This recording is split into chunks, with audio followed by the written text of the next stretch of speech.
sudah ingin membelokkan arah gitu ya. Seharusnya jalan ini lurus, dia sudah membelokkan arah gitu. Terkait dengan apa ini semua, Mbah?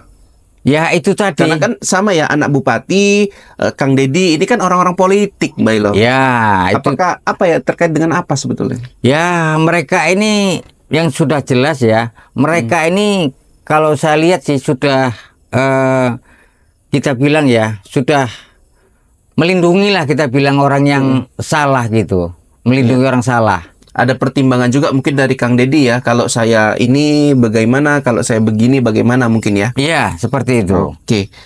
Belo, selanjutnya nih Belo. Sayembara 300 juta Deddy Mulyadi, rupanya jebakan untuk Peggy anak Pak Cecep.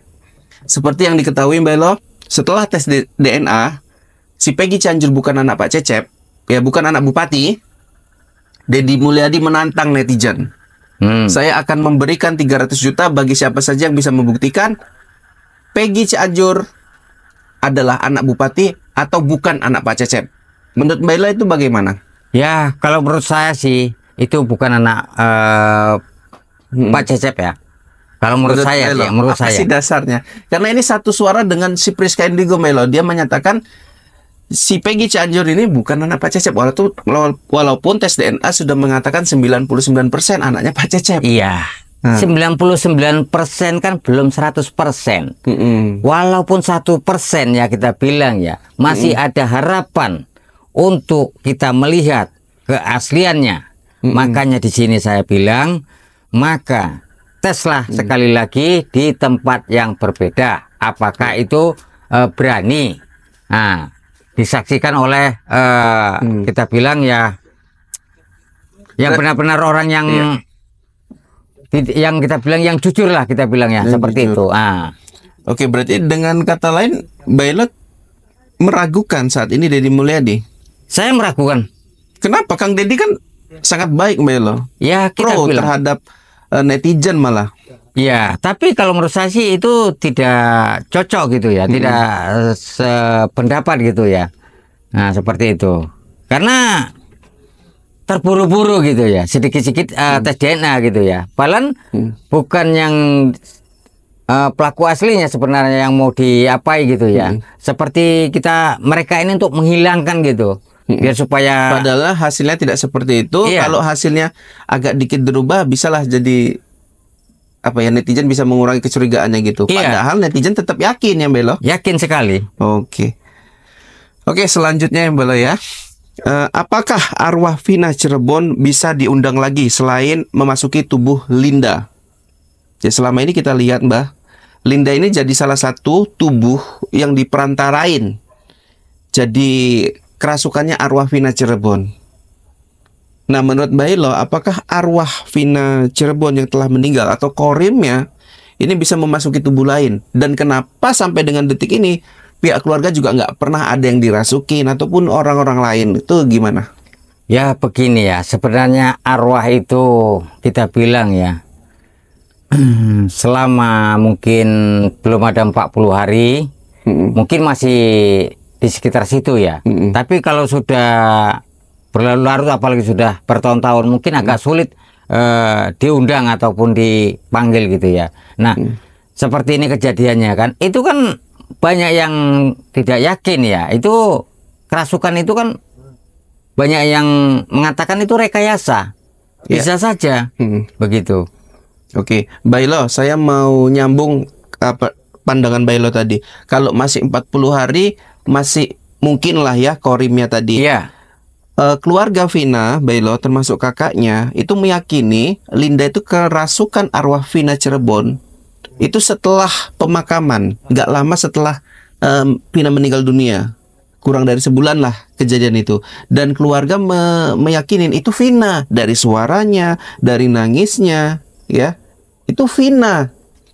Itu kerasukan yang pertama. Kerasukan yang kedua itu kan bertahun-tahun. Kemudian kerasukan yang ketiga juga di tahun 2024. Itu mereka meragukan itu Vina Cirebon. Itu gimana Mbah? Yang aslinya yang pertama, yang kedua, yang ketiga itu gimana menurut Mbah? Kalau yang kedua ketiga itu bisa jadi rekayasa belaka. Rekayasa. Ya, ataupun kita bilang dibuat-buat ya. Itu. Oke. Bisa jadi dibuat-buat. Untuk apa Mbak dibuat-buatnya? Ya, mereka ini untuk biar supaya kasus ini tidak ada lagi yang membongkar ya. Bagaimana ya?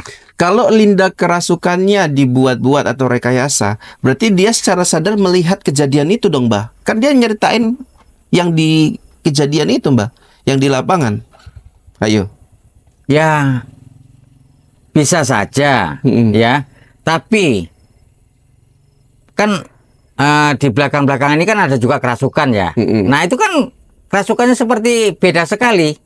Beda. Janggal sekali gitu, tidak seperti biasanya. Ya makanya gitu. Mbak, Nah, dia kan menceritakan itu seolah-olah dia berada di lokasi Mbak. Padahal yang Mbak bilang barusan itu bukan arwah Vina dan dia tidak kerasukan toh. Berarti Linda ada di lokasi dan Linda sebagai orang yang paling mengetahui dong. Ayo, menurut Mbak gimana? ya kalau menurut saya ya sebenarnya begini. Ada yang memang benar-benar kerasukan yang saya bilang itu tadi, dan juga ada yang kerasukannya seperti dibuat-buat. Nah, kalau mungkin yang tanggapan dari orang tua Vina tersebut meyakini bahwasanya itu tadi bahwasanya arwah Vina itu mungkin bisa saja terjadi. Nah itu. Tapi kan belakang-belakang ini kan ada juga yang mereka menambah-nambah ya atau membuat skenario ataupun membuat kita bilang kerasukan-kerasukan palsu lah kita bilang.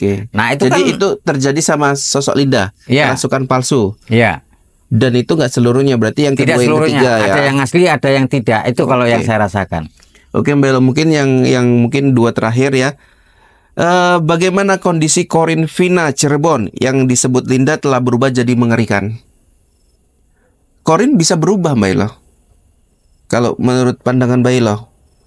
Kalau Mbak Elo bilang kan kalau masih 40 hari dia masih mungkin itu Corin si Vina. Tapi setelah itu saya meragukan.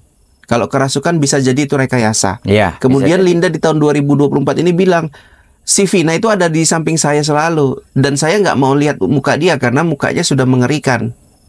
Pandangan Mbak Priska katanya yang bersama si Linda saat ini itu bukan Corinnya Vina, tapi iblis. Ya itu tadi bisa ya saya bilang itu tadilah bisa jadi itu direkayasa dan itu kalau yang saya lihat itu bukan lagi Corin Vina. Itu yang saya lihat yang terakhir ini. Emang Corin itu bisa berubah nggak sih mukanya Mbak Elo? Ya kalau menurut saya sih tidak, hanya setan ataupun iblis yang kita bilang bisa berubah. Nah, seperti kadang kita bilang ya ini sedikit saya kasih gambaran ya. Nah, seperti kita bilang kan karena seperti sosok Gondoruo saja lah. Nah, itu kan sosoknya wujudnya kan yang aslinya hitam berbulu, matanya merah, besar, tinggi. Nah, tapi bisa berubah menjadi kita bilang ketika ingin kita bilang kita menjadi menyerupai suami si A gitu ya, ketika suami si A pergi. Nah, itulah makanya itu ulahnya si iblis atau setan tersebut gitu. Oke, Mbak Elo, mungkin ini yang terakhir ya. Kita doakan kasus Vina Cirebon ini bisa terbongkar. Sejujur-jujurnya, seadil-adilnya. Bagi yang nggak bersalah dibebaskan, bagi yang bersalah ini jadi PR bagi penegakan hukum di Indonesia. Benar. Terima kasih pandangan Mbak Elo. Kita apa ya Mbak Elo? Di sini tidak tinggal diam sebelum tertangkap pelaku aslinya. Ingat itu.